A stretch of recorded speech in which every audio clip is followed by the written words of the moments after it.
Alors, tout d'abord, je voudrais remercier les organisateurs, les bénévoles et toutes les personnes qui ont travaillé pour qu'on puisse profiter de cette journée de sciences et musique.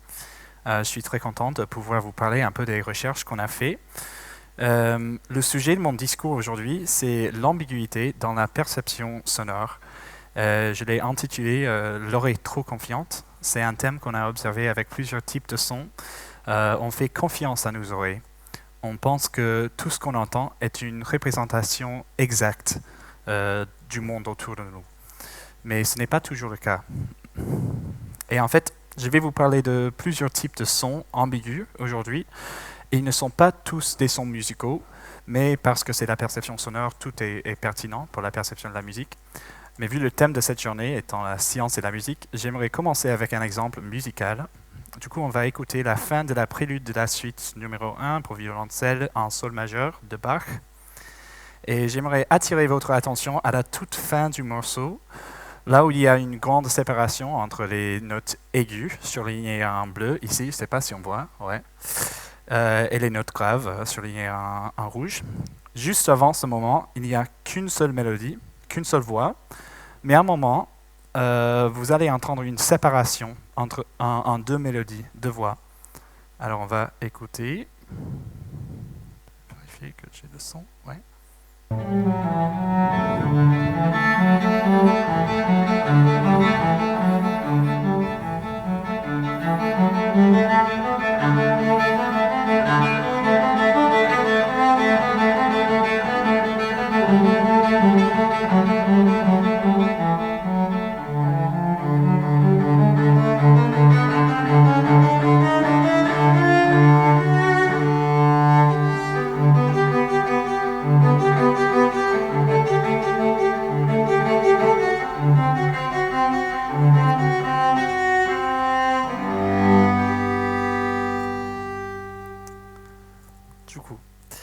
Alors, ce qui est intéressant dans cet exemple, c'est qu'il y a un choix binaire que votre système auditif est obligé à faire entre ces deux interprétations. Soit il y a une voix, soit il y a deux voix. On ne va jamais entendre une voix et demie. On est obligé de choisir entre ces deux catégories, ces deux extrêmes, un ou deux. Et du coup, même avec une transition graduelle comme ça, il y a un moment où notre perception change rapidement entre ces deux extrêmes. Mais ce ne sera peut-être pas le même moment pour chaque personne. Et c'est ça qui le rend ambigu. En fait, le monde naturel est plein de sons qui peuvent être ambigus comme ça. Notamment dans la perception de la parole, on est souvent présenté avec un stimulus qui est bruité, comme par exemple si j'essaie d'écouter une seule personne dans une soirée où il y a beaucoup de gens qui parlent autour de moi en même temps. On prend par exemple ce mot dans le nuage de mots. Il peut y avoir plusieurs interprétations plausibles de ce signal, par exemple « nous » ou « vous ». Dans ce type de situation, il y a deux objectifs qu'on pourrait vouloir réaliser. Et on se concentre souvent sur le premier. À partir de ce signal ambigu, on doit faire un choix. On veut choisir l'interprétation la plus probable de façon vite et efficace. Mais le deuxième objectif, pas forcément cohérent avec le premier, c'est qu'on veut préserver en mémoire des informations aussi sur les autres interprétations rejetées. Et cela nous permettra de savoir à quel point on devrait être confiant dans nos réponses. Et aussi, quelle est la prochaine réponse la plus probable après la première qu'on a choisie, au cas où la première n'est pas correcte. Donc, la question qui nous motive est quelle priorité donnent les humains à ces deux objectifs et pourquoi? Oups. Et dans une situation où il y a deux catégories de perception possibles, les frontières entre ces deux catégories peuvent être vagues ou ambiguës. Et dans les deux cas, la perception sera variable. Mais variable, c'est-à-dire qu'on ne peut pas vraiment prévoir quelle sera la perception de ce mot. Mais la différence entre ces cas vagues et ambigus dépend de la distance entre les deux interprétations. Si les deux interprétations sont très proches, on appelle ça le vague. Et souvent, dans ces cas, on se rend compte que les deux interprétations sont là, donc ça suscite normalement de l'incertitude. Par exemple, à partir du son dur, on peut entendre dur difficile ou dur physiquement rigide. Et ces deux interprétations sont assez proches, du coup la frontière entre les deux est vague. Par contre, si les deux interprétations sont très distantes l'une de l'autre, normalement, on choisit une interprétation et on rejette complètement l'autre. Et c'est ça qu'on appelle l'ambiguïté. Et malgré la perception variable, l'ambiguïté ne suscite souvent pas d'incertitude. Par exemple, par mer, on peut entendre mer, le parent féminin, ou mer, l'océan. Et ces deux interprétations sont assez distantes. Du coup, la frontière entre les deux est ambiguë et dépend beaucoup du contexte pour le désambiguer. Et on peut aussi noter que la traduction entre les langues préserve souvent le vague, mais pas l'ambiguïté, comme on voit ici avec les traductions en anglais de ces mots. Un de mes collaborateurs à l'ENS, Paul Aigret, a récemment publié un livre très intéressant sur ce sujet. Si ça vous intéresse, le titre est « Qu'est-ce que le vague ?» Du coup, une recommandation. Et alors, gardons en tête ces thèmes de vague et d'ambiguïté, et je vais vous montrer le son qui nous a surpris l'année dernière quand il est soudainement devenu viral sur l'Internet. Un son qui a provoqué beaucoup de débats sur les réseaux sociaux. Ici, le son est affiché sous forme de spectrogramme, ce qui veut dire que la couleur montre la force de chaque fréquence dans le son et comment ça change avec le temps. Beaucoup d'entre vous ont probablement déjà entendu ce mot, mais probablement pas tous. Du coup, je vais le jouer pour vous maintenant, si j'arrive. Ah. Laurel. Encore une fois. Laurel. Et encore. Laurel. Alors, à main levée, combien d'entre vous ont entendu quelque chose comme laurel? Assez peu, mais quelques-uns. Et alors, combien d'entre vous ont entendu quelque chose comme Yanni? Beaucoup plus, mais il y a un bon mélange quand même. Du coup, c'est deux interprétations qui sont assez distantes. Et ça, c'est intéressant parce que même si vous avez tous entendu le même son, des mêmes haut-parleurs, là, votre voisin n'a peut-être pas la même interprétation que vous. Et c'est pour ça que le son a provoqué autant de débats sur les réseaux sociaux l'année dernière. Un peu comme la robe avant. Voilà. La robe est là. Pardon. Ça, c'est la robe, ce qui est un peu l'équivalent visuel du son Laurel Yanni. Certaines personnes regardent cette image et voient une robe qui est bleue et noire, alors que d'autres voient une robe qui est blanche et dorée. Du coup, vous n'avez peut-être pas tous la même interprétation là non plus. Donc les deux sont des exemples d'ambiguïté, parce que normalement on choisit une interprétation et on n'a plus du tout accès à l'autre interprétation. Je vais rejouer le son Laurel Yanni. Laurel. Voilà. OK. Et juste pour vous montrer à quel point ce son a fait le débat, surtout aux États-Unis, voici quelques exemples. Le mannequin Christine Teigen, qui a beaucoup d'abonnés sur Twitter, a lancé un débat sur son compte Twitter en disant qu'elle n'entend que Laurel. Et dans les réponses, il y a d'autres célébrités américaines qui ne sont pas d'accord et qui commencent à débattre entre eux. L'auteur Stephen King entend Yanni, mais plus tard, il change d'avis, il entend Laurel. Ensuite, il y a beaucoup d'articles écrits sur le phénomène qui commencent assez légers et drôles et deviennent de plus en plus sérieux et graves. Si j'entends seulement Yanni, est-ce que ça veut dire que j'ai un problème? Laurel Yanni, le clip audio qui déchire l'Internet. Ensuite, le New York Times, Yanni ou Laurel, comment un clip sonore a divisé l'Amérique. Et finalement, mon préféré, un article écrit par un philosophe, le nihilisme fondamental de Yanni versus Laurel. Du coup, c'est grave ça. Vu à quel point ça provoquait de l'angoisse, et vu que c'était similaire au son ambigu qu'on était déjà en train d'étudier, à l'ENS, on a essayé avec mes collègues de mieux comprendre ce qui se passe avec ce son. Du coup, il se trouve que l'origine de ce son est un enregistrement du mot anglais « laurel », ce qui veut dire laurier, mais avec beaucoup de bruit qui a été introduit, surtout dans les basses fréquences. Et regardons le spectrogramme de ce son. Au milieu, là, je ne sais pas si vous voyez, ouais. Il y a une fréquence très saillante qui descend et puis qui remonte. Et ça, c'est ce qu'on appelle un formant. Les formants sont des pics fréquentiels qui nous permettent de distinguer les différents consonants et voyelles dans la parole. Et dans Laurel, ce formant qui descend et puis qui remonte, c'est le troisième. Il y en a deux autres dans la partie basse du spectre là. 1, 2, 3 formants. Du coup, celui qui descend et remonte, c'est le troisième, si c'est Laurel. À cause de ce bruit dans les basses fréquences, parfois on peut entendre ces premiers deux formants comme s'ils étaient un seul formant, ce qui fera de ce formant qui descend et qui remonte le deuxième et non pas le troisième. Et par coïncidence, ça ressemble beaucoup au deuxième formant de Yanni. Du coup, dans ce cas, on va entendre Yanni et pas Laurel. Et je veux souligner que même si l'enregistrement original était censé être Laurel, je ne qualifierai pas l'interprétation correcte ou incorrecte. Objectivement, les deux interprétations sont présentes dans ce signal bruité.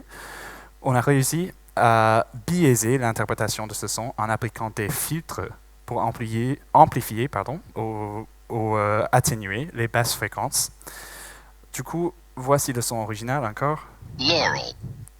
Et si on applique un filtre qui amplifie les basses fréquences, on va amplifier cette région bruitée, ce qui peut biaiser les réponses vers Laurel. Laurel. Et si plutôt on applique un filtre qui amplifie les hautes fréquences, cela va atténuer la région bruitée et biaiser les réponses plutôt vers Yanni. Hein? Et ne vous inquiétez pas si ça ne marche pas pour vous, si vous entendez toujours la même chose. Vous allez voir que vous n'êtes pas le seul, mais pour certaines personnes, ça marche pour biaiser les réponses.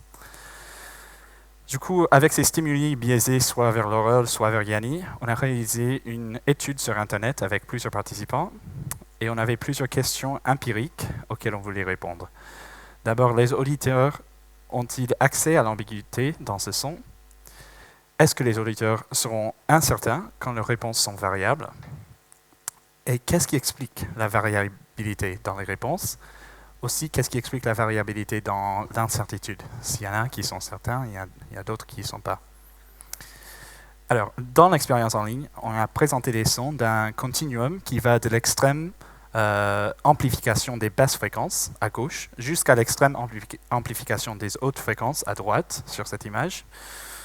Et voici à quoi ressemblait ce continuum de son.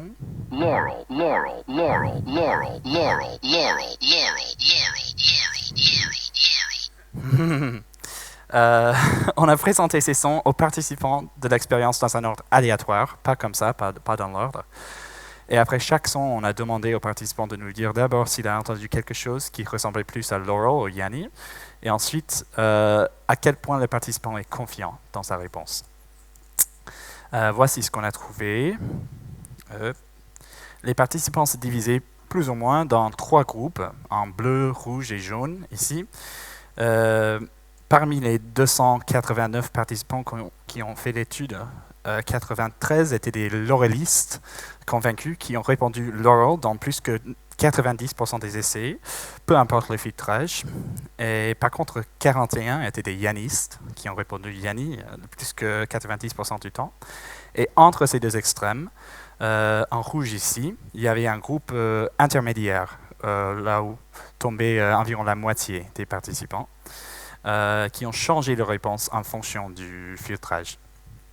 Et en dessus, là, on voit que la confiance était globalement très très haute, même dans le groupe intermédiaire qui variait leur réponse. Et dans notre échantillon, on a aussi observé quelques effets démographiques. Les femmes avaient légèrement, mais significativement, plus tendance à entendre Yanni.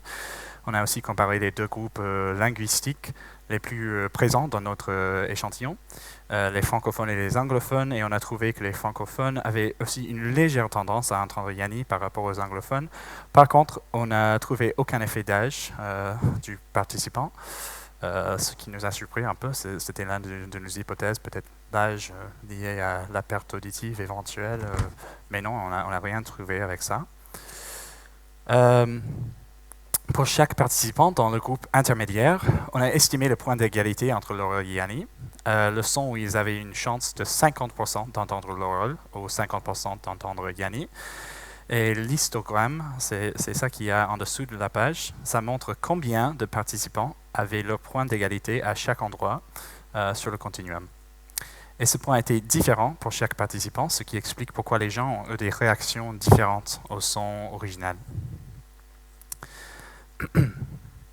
En plus que ça, on a regardé au point d'égalité pour chaque participant, quel était leur niveau de confiance là, au point où ils étaient en train de répondre 50% du temps Laurel, 50% du temps Yanni.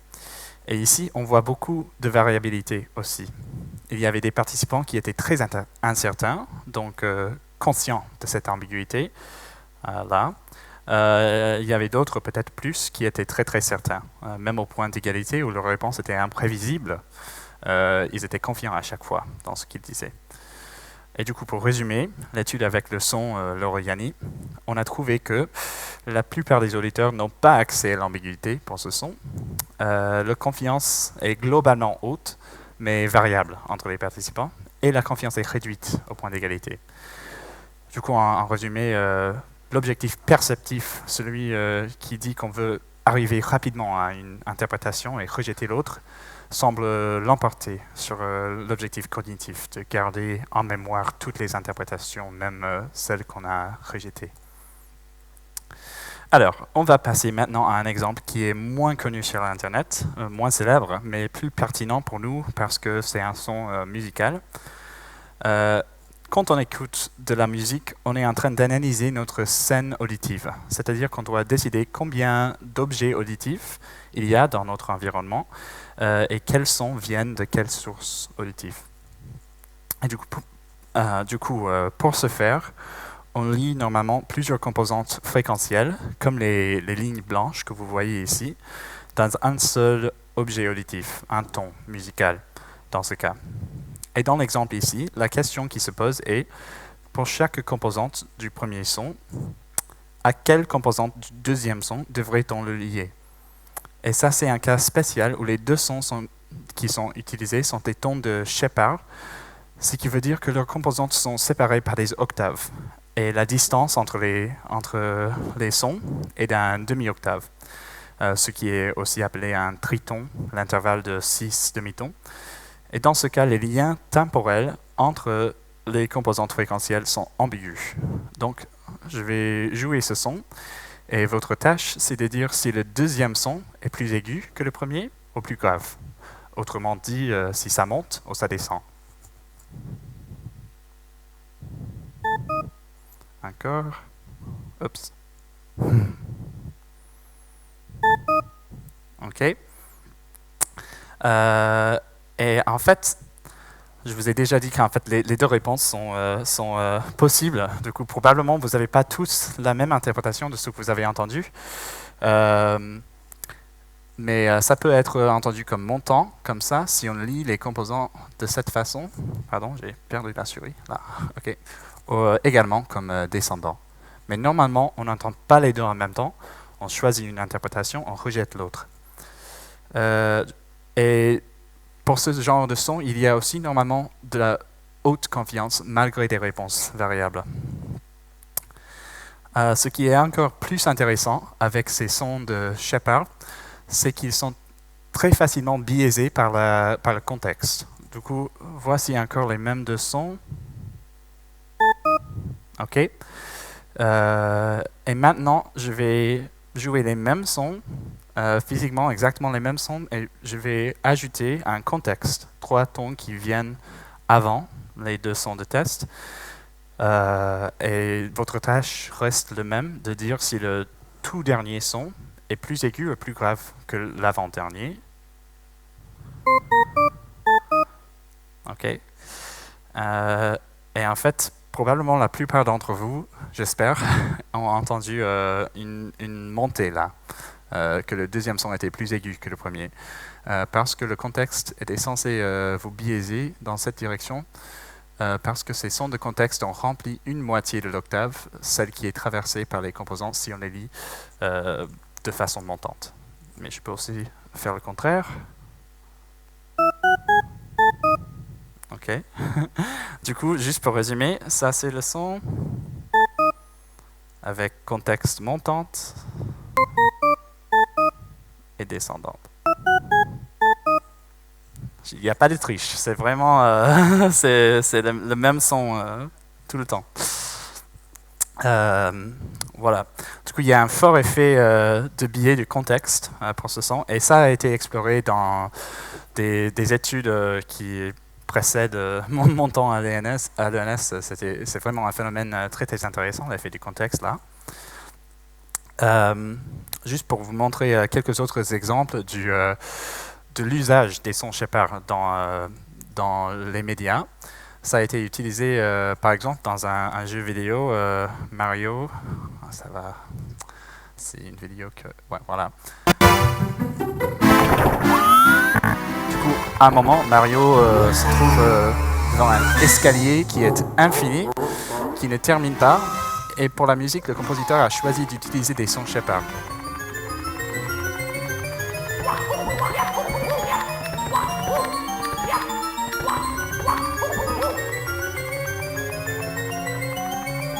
Voilà. Du coup, voilà, ça peut être utile pour les... Oups, pardon. Ça continue encore. Pour les compositeurs... Non, je fais pause. Okay. Pour les compositeurs de jeux vidéo, pour augmenter la sensation d'une montée infinie. C'est aussi ce qui a fait le compositeur pour le film The Dark Knight, où Batman était en train de monter sur son moto, et il voulait un son qui montait infiniment, parce que ça nous donne l'impression de l'accélération. Du coup, sa machine, elle va accélérer infiniment. Ça va jamais arrêter d'accélérer. Ça va jamais changer de vitesse. Voilà.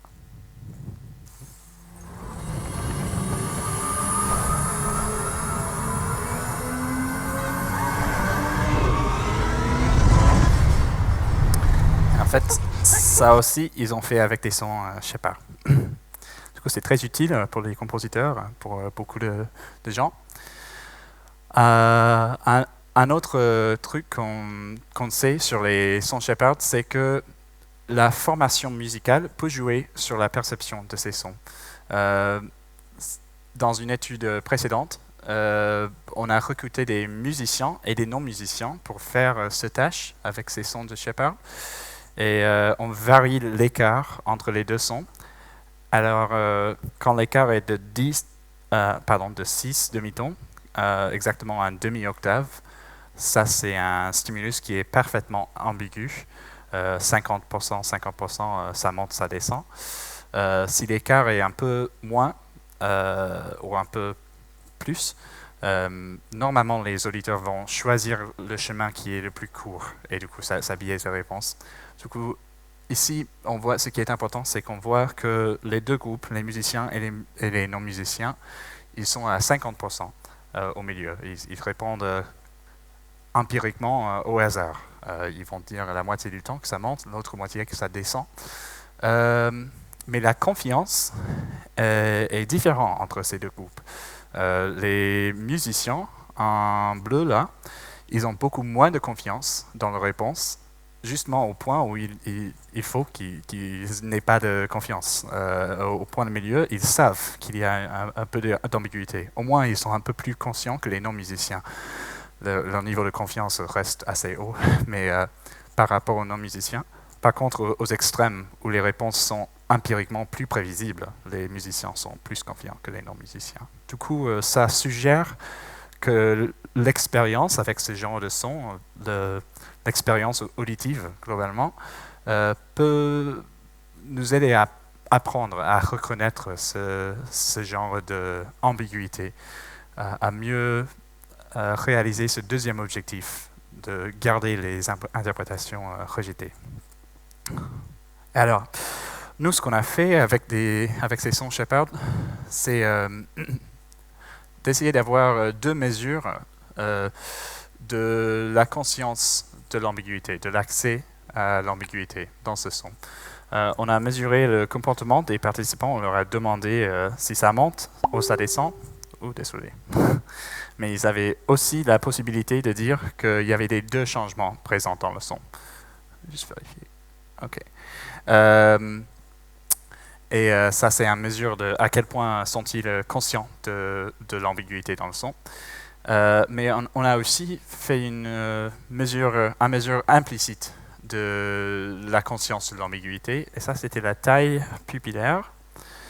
On sait par des études précédentes que la dilatation de la pupille est liée à l'effort cognitif, à l'incertitude, à la variabilité des réponses, à la manque de confiance. Toutes ces choses, globalement, lorsqu'on fait une tâche qui est difficile ou intéressante, la taille de la pupille va augmenter par rapport à des tâches qui sont faciles ou ennuyeuses. Et ça, c'est l'appareil qu'on a utilisé pour mesurer ces réponses pupillaires. C'est un oscillomètre qui se porte sur la tête comme des lunettes. Et du coup, on a mesuré la taille pupillaire pour essayer d'avoir une mesure implicite de l'accès à l'ambiguïté. Voilà. Du coup, on a présenté plusieurs stimuli aux participants et c'était toujours des sons Shepard, une paire de sons Shepard comme je vous ai joué déjà, mais on a varié l'écart entre les sons pour varier le niveau d'ambiguïté là. Et du coup, si l'écart est 0, oh, désolé, merci. Ça c'est assez facile de savoir qu'il n'y a pas de changement en fait. C'est pas vraiment ambigu si vous avez l'option de dire qu'il n'y a pas de changement là.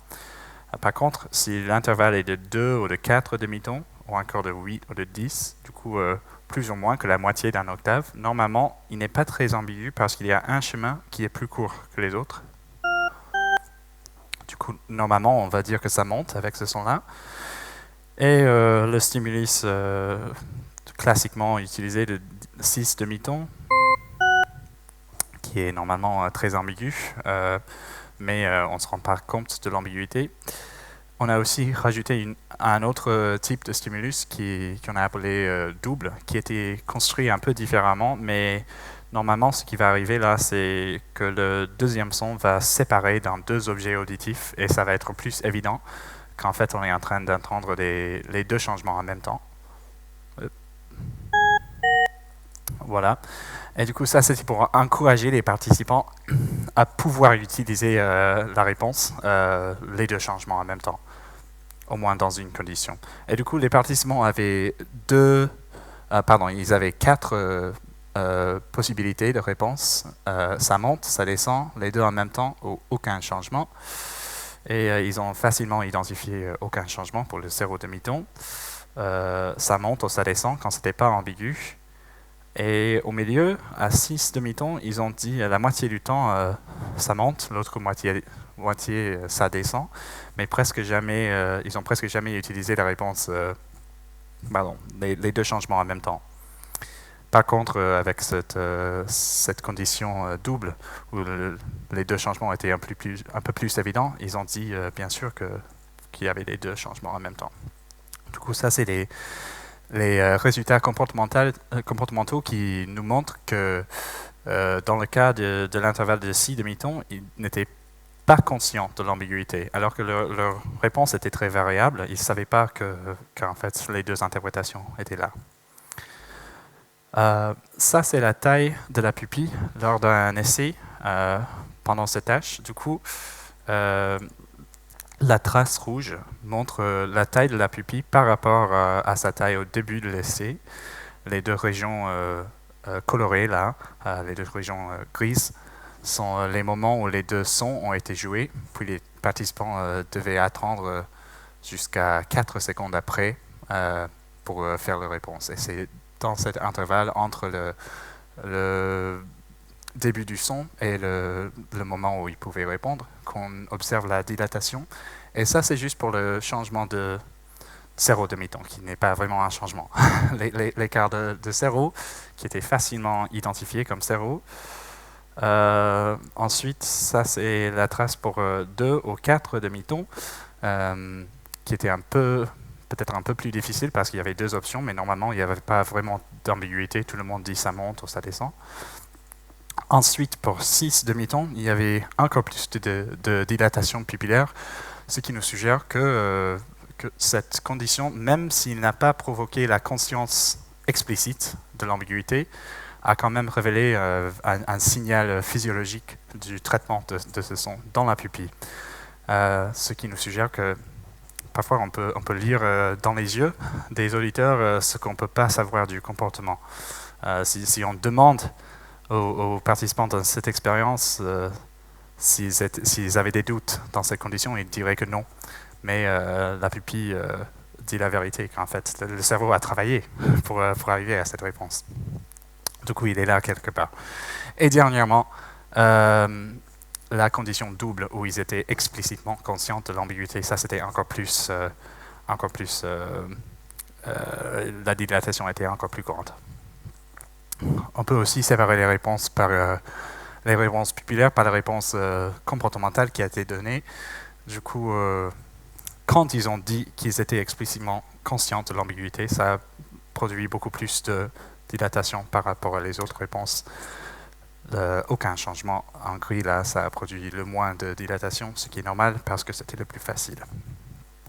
Et en fait, on a trouvé que la taille pupillaire et la variabilité des réponses, et ils ont varié ensemble. Du coup, c'est pas vraiment la peine d'expliquer toutes ces calculations. Je pense que j'ai même pas dû l'inclure, mais faut juste savoir que la hauteur des barres noires, là, c'est une mesure de la variabilité des réponses comportementales, et en rouge, c'est la taille de la pupille, et ils semblent covarier. En fait, je vais passer directement à les conclusions.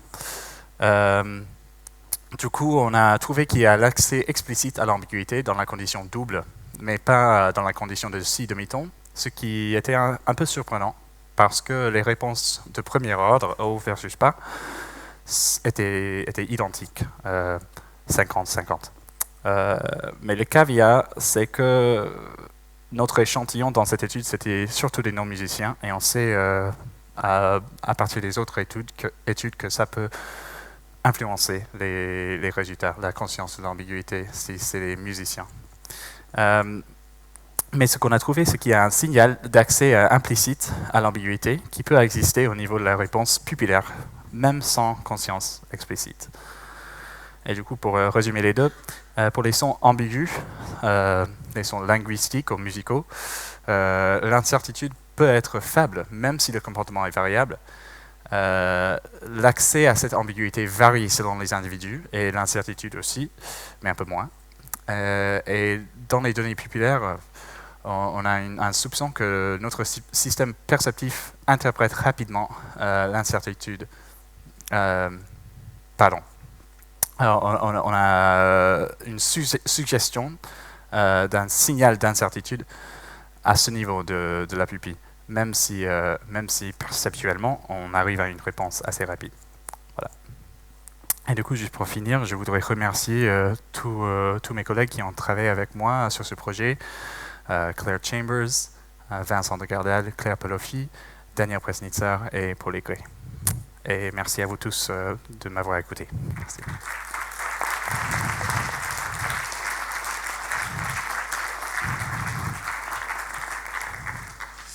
Merci beaucoup, Jackson, pour cet exposé très étonnant d'un point de vue auditif et qui nous a fait écarquiller les yeux et les oreilles, donc si j'ai bien compris. Et donc maintenant, on a un petit quart d'heure pour les questions du public. Et donc, prière de me faire signe, ou à Axel, si vous voulez le microphone. Voilà, j'arrive.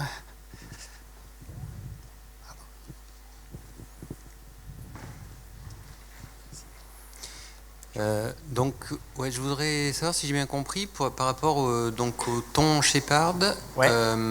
cette sensation de montée continue, est-ce que c'est deux notes qui sont jouées en boucle ou c'est une succession de notes Alors ça, c'est une très bonne question. En fait, ce qu'ils ont fait dans les vidéos que j'ai montrées est assez différent de ce qu'on a fait dans les expériences, parce que justement, ils ont utilisé un son qui monte en fréquence de façon continue.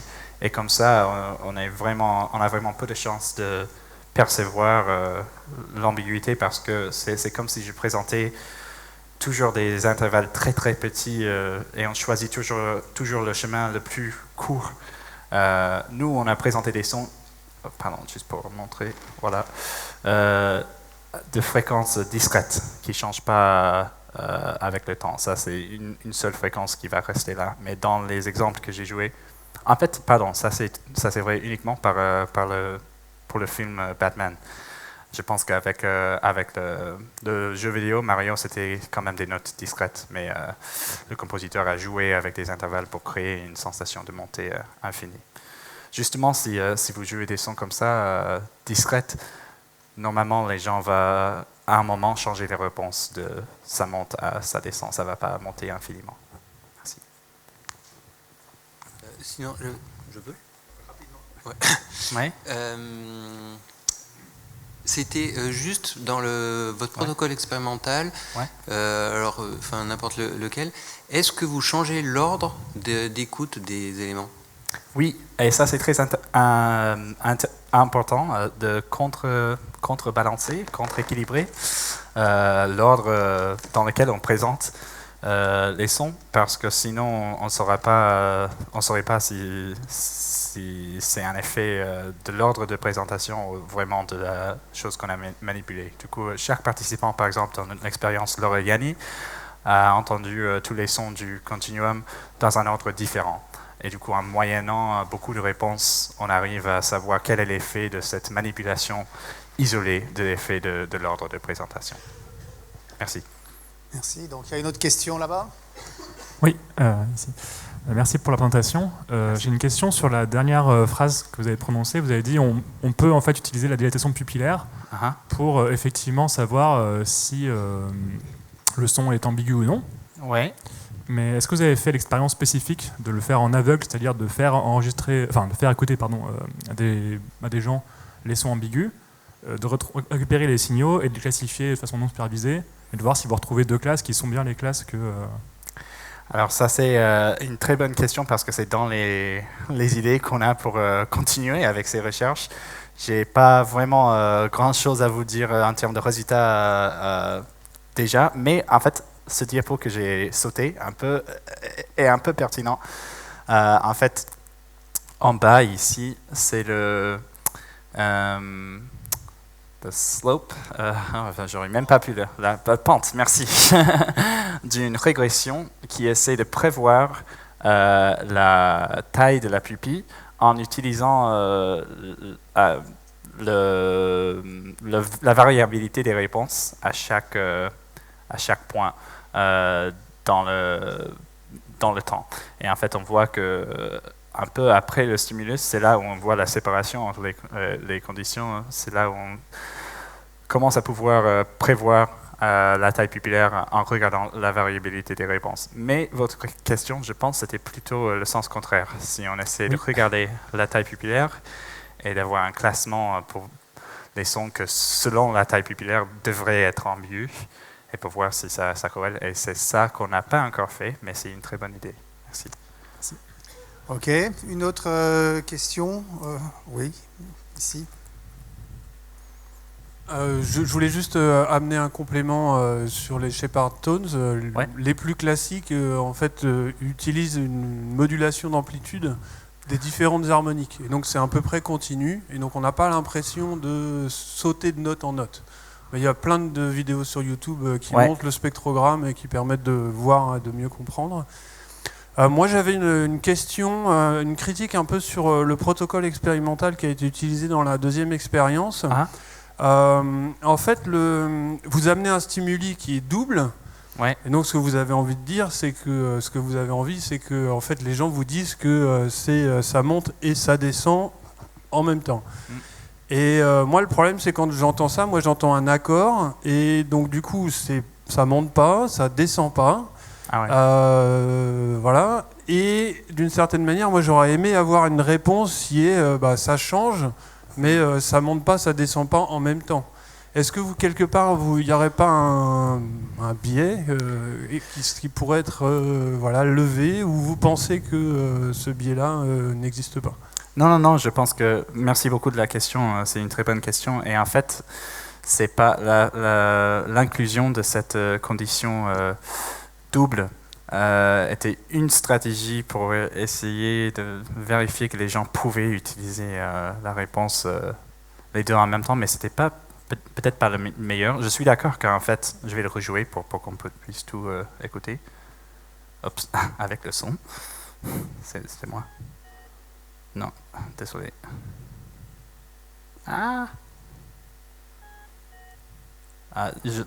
C'est pour ça. Pardon, je ne vois pas sur mon écran. Voilà, merci. C'est vrai que le deuxième son est plutôt comme un accord, mais on voit quand même que les gens n'ont pas... uniquement 50% du temps, ils ont utilisé la réponse les deux en même temps. 25, ça monte, ça descend. Mais je suis d'accord que vraiment, c'est plutôt ça change. C'est pas vraiment une montée ni une descente. Dans les autres expériences qu'on fait, on va plutôt forcer les gens à faire un choix binaire entre ça monte et ça descend. On n'utilise plus cette condition double. Et pour mesurer l'accès explicite à l'ambiguïté, on leur demande aussi de noter leur niveau de confiance, comme dans la protocole expérimental de Loriani. On pense que ça c'est mieux parce que justement, avec ce que vous avez décrit, si vous trouvez que ça ni monte ni descend, vous allez probablement, si on vous oblige à faire un choix, vous allez faire un choix, mais ensuite dire que vous n'êtes pas du tout confiant dans la réponse pour indiquer qu'au moins vous êtes conscient qu'il y a quelque chose qui ne va pas. Mais, merci beaucoup de la question. Ok, on a encore le temps pour peut-être deux questions, oui. Bonjour, merci pour la présentation. Merci. J'avais une toute petite question et une autre après. Est-ce que ça a un rapport avec de la psychoacoustique? Deuxième question, la réponse est rapide. Ouais, oui, bien sûr. On pourrait qualifier ça de la psychoacoustique, oui. Et deuxième question, en fait, est-ce que vous pensez à des applications ou est-ce que ça alimente d'autres recherches? Pardon, j'ai pas vraiment compris. Des alimentations? Des applications concrètes dans, je ne sais pas. Ouais, alors en termes d'applications concrètes, c'est vrai que tout ça reste assez théorique. Mais par exemple, on est en train d'étudier un signal physiologique qui semble être dans quelque sens sous-conscient, qui révèle des choses qui ne sont pas mesurables avec le comportement dont les gens ne sont pas explicitement conscients.